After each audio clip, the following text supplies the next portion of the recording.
Bismillahirrahmanirrahim. Assalamu alaikum, viewers. Let's do a few more refinements in our task which we were doing in previous video. Uh, we managed to enter a new purchase order, and it went very well. Well, and it automatically picks the new order number, and then you enter all the details in here, and then you click update, and it starts writing uh, all your purchase order details and header details into the table, right table, right? Okay, it has done all its writing, and it has updated the right thing in right column, and it has figured out that there are 4 items in the detail. PO detail has got the 4 items in here, and these are pending. Okay, so pending for GRN and etc. Right. Okay. So far so good. That's fine. But being a developer, you always have to be cautious. You're careful and take precautions, and always keep on checking that that changes you make do not affect other parts of the program.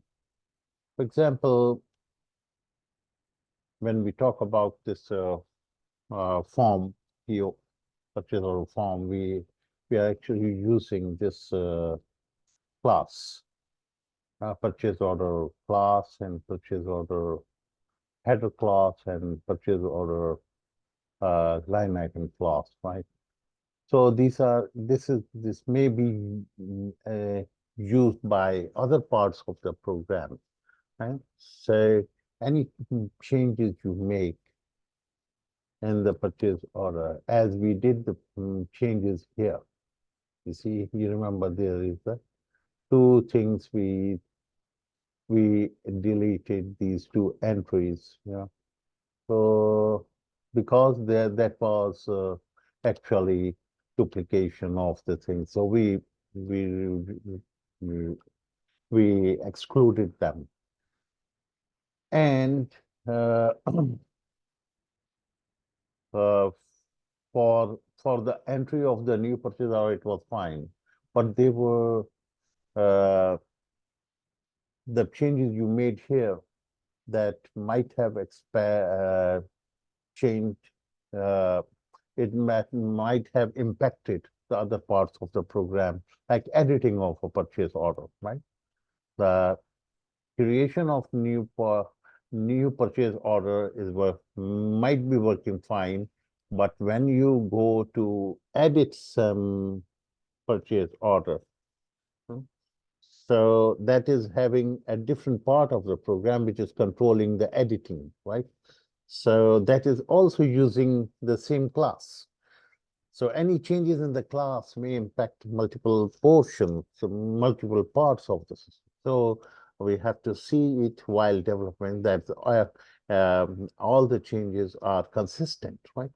So you will find an error as soon as we try to go to edit a purchase order, for example, 14, right? So this error comes, right? So as you remember in our previous errors, we changed it, right? Our class name is shipping fee, not SHP fee, right? So we have to change it properly so that it remains consistent. Shipping fee. This is the right name. How do you know that this is the right name? You can see this. Make it small, and as soon as you remove it, becomes capital. So this is one way of ascertaining that the variable, the class mm, property which you are using, it is responding, right? So one is this, it is, so let's see if there is any other thing. Yes, we have one more thing, tax. The tax is actually not a, so it is now renamed as taxes. There can be multiple taxes. To see if it works, just make it small and shift your focus to the other line. If it becomes capital, it means it is uh, responding, okay? And it is validating it, and this is the valid time, okay? So this is just a clue, just to tell you that there are different ways with a programmer keep an eye on it, and is getting the information that all the changes he's making, these are being recognized by the compiler. Okay, so let's say it again. So there's another place. This is the shipping fee is fine again, and the taxes, right? So we will make the correction here. Shipping fee and tax is going to be taxes, right? Let's run it again. Yeah, now it has taken it. So you have, so the lesson learned here is that when you make changes in one part of the program, so be careful that that part might work in your current situation, but may be impacting the other part of the program. So you have to do the testing and make sure that in the changes are consistent and there's no exceptions occurring in the program. So you have to do the testing, the user with the before deploying the system to the user. The developer is supposed to do the testing, the logical sequence of the steps, so that um, it you don't have some error generation encounter at the user end. Okay, so we have done this thing. This is fine. The rest of the thing is working. Yeah. If we double click here, so it should go and bring the information. That's right. This is the breakup of $200.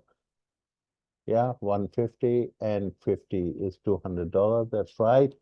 And these all parts are working fine. 25 and 25 make 50. That's right. And how about this 100? This is 60 and 40 is 100. Um, so, so the nodes are working fine. And so this is the beauty of the object-oriented approach, that whatever you do, in the changes that affect a particular object only, and the rest of the program is working fine, having no impact on that.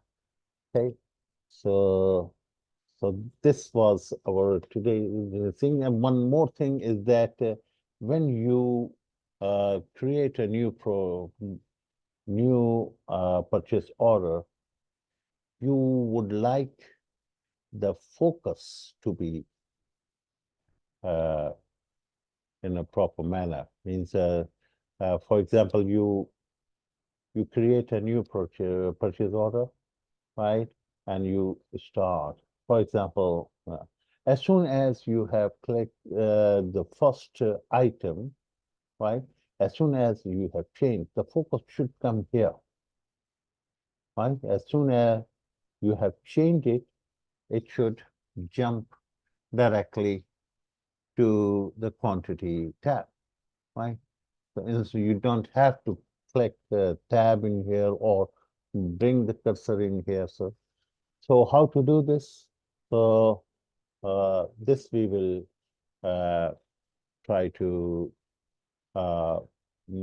handle this situation, so that as soon as this is changed, the cursor should be made available here, so that the user can straight away start typing the quantity he wants. And as soon as he enters the quantity, it should jump back to the product name. Yeah?